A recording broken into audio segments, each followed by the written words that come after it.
Bom dia, César. O meu trabalho vai falar sobre uso.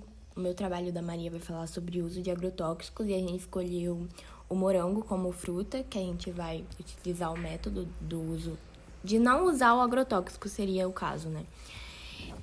Vai ser apresentado por mim e pela Maria Clara.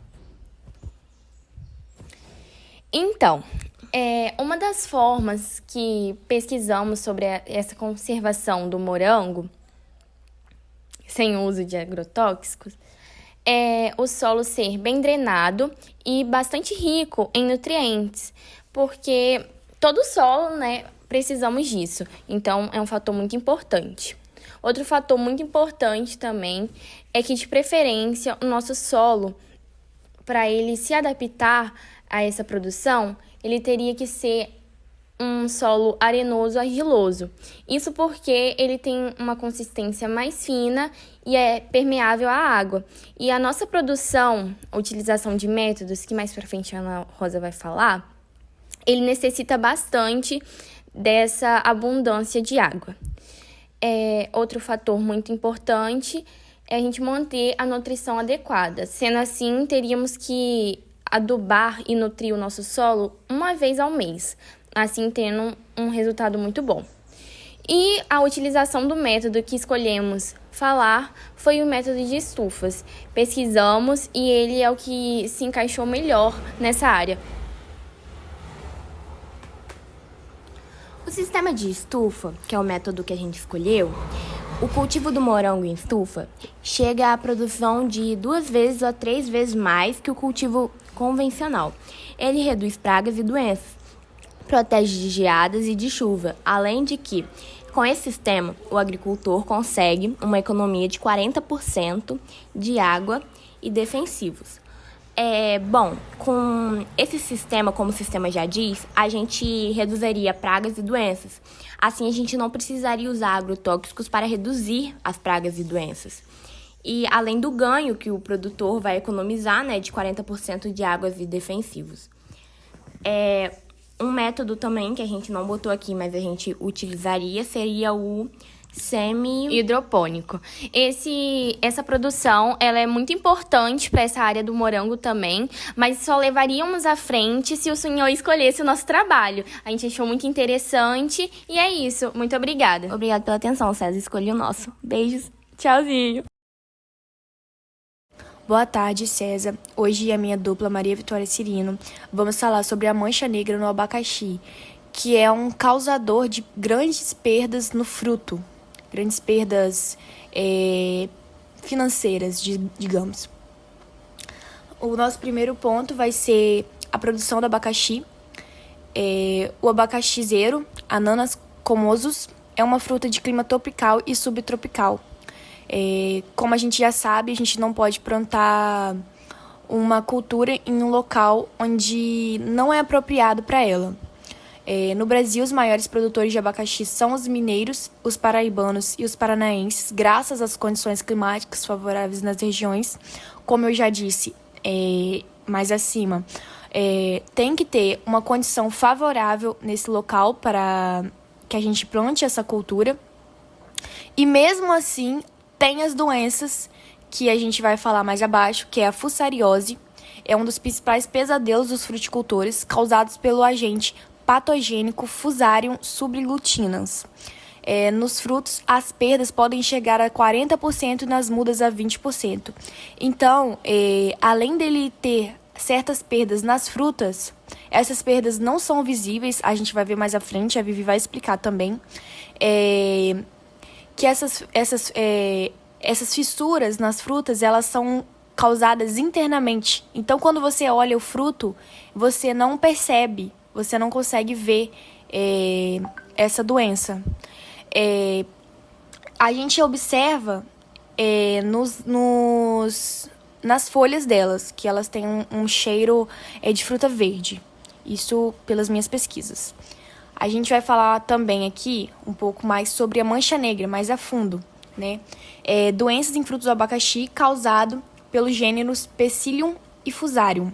No caso, são os fungos que causam essa doença.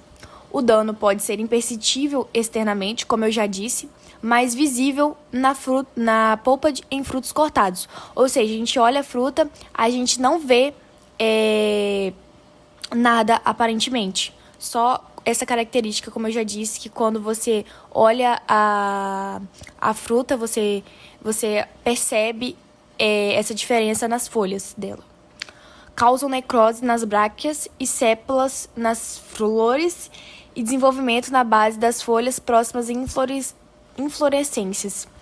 Ou seja, é isso que o fungo causa no fruto. A ocorrência de períodos chuvosos em seguidos períodos secos antes da abertura das flores resultam em alta incidência da doença nos frutos, os quais perdem o valor comercial devido ao apodrecimento da polpa, resultando em prejuízos acentuados ao produtor. Como eu já disse, aquelas perdas, são causadas exatamente por isso, porque a gente tem nesses locais, como eu moro em Marataízes, eu sempre percebo que a grande causa disso, que é grande período chuvoso e depois período seco e bastante, inclusive. Ou seja, essa divergência desses dois períodos são o que causa essas doenças nos frutos que eles acabam perdendo seu valor comercial.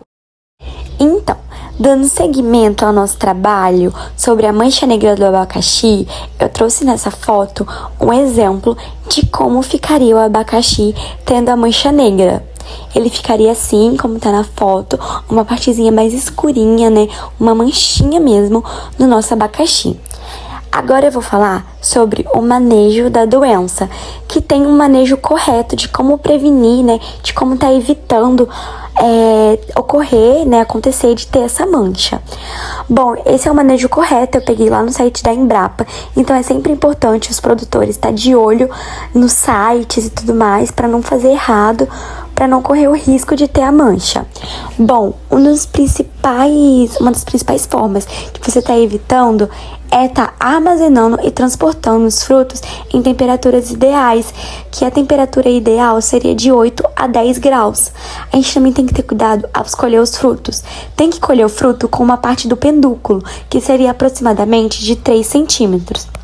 O pedúnculo, ele seria o eixo que sustenta a flor, que liga a estrutura ao caule. Então, assim, é uma parte muito importante. Então, tem que ter bastante cuidado, retirando o fruto sempre com aproximadamente aqueles 3 centímetros. A gente também tem que manusear com cuidado, tanto na colheita, tanto na pós-colheita, tendo o evitamento de ferimentos na superfície dos frutos. Então tem que ter um responsável que saiba o que está fazendo, que tenha experiência para não ocorrer nenhum deslize. Também tem que sempre, tá ali verificando o período de carência do nosso fruto. Outras coisas que a gente pode estar fazendo para poder evitar é realizando tratamento hidrotérmico, que a gente coloca 50 graus por 3 minutos, que isso vai mostrar a eficiência do controle da podridão negra do fruto. A gente também tem que evitar a colheita em períodos prolongados de chuva. Isso resulta em altos percentuais de frutas infectados. Então tem que ter bastante cuidado na hora que for colher, tá sempre ali ligado ao tempo, para não ser um tempo chuvoso. A gente também pode remover as mudas, tipo filhote. A gente pode reduzir a fonte de inóculo, ou seja, o local onde são produzidos os propágulos necessários para o início de epidemia da doença, Tá ali eliminando o resto de esculturas nas proximidades das áreas onde os frutos estão sendo processados. Então tudo isso é muito importante. Isso tudo a gente vai evitar e prevenir que o nosso abacaxi dê a mancha negra. Muito obrigada e o nosso trabalho foi esse.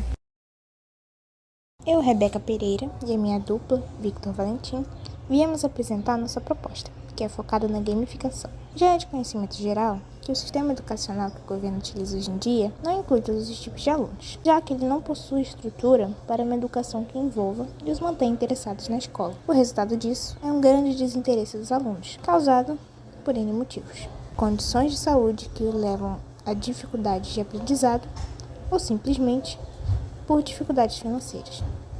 Um exemplo disso é esse gráfico, em que os dados, como podemos observar, indicam uma alta taxa de abandono da escola após a pandemia de Covid-19 e a crise decorrida dela, que obrigou muitos jovens a largarem a escola para ajudarem suas famílias.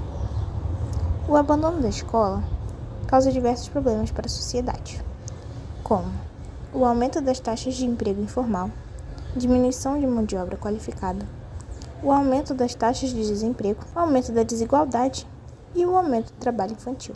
A nossa proposta tem como solução a todos esses problemas a gamificação.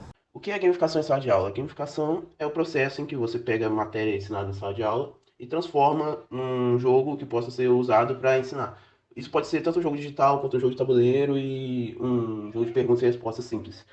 É uma forma de engajar os alunos na matéria e fazer com que eles aprendam mais através da tentativa, erro, através do esforço. Porque quando você vai perdendo, muitas vezes você se frustra e você acaba querendo continuar, querendo ir mais além, você acaba tendo que se esforçar mais para isso. No caso do jogo, você tem que estudar a matéria para conseguir avançar. Que foi no caso do jogo que a gente desenvolveu para o projeto da Feira de Ciências, IFES Run, que foi uma ideia que foi o processo das energias renováveis. É uma causa que as pessoas não conheciam tanto e buscou disseminar informações sobre isso, além de mostrar a estratégia da gamificação como alternativa em sala de aula.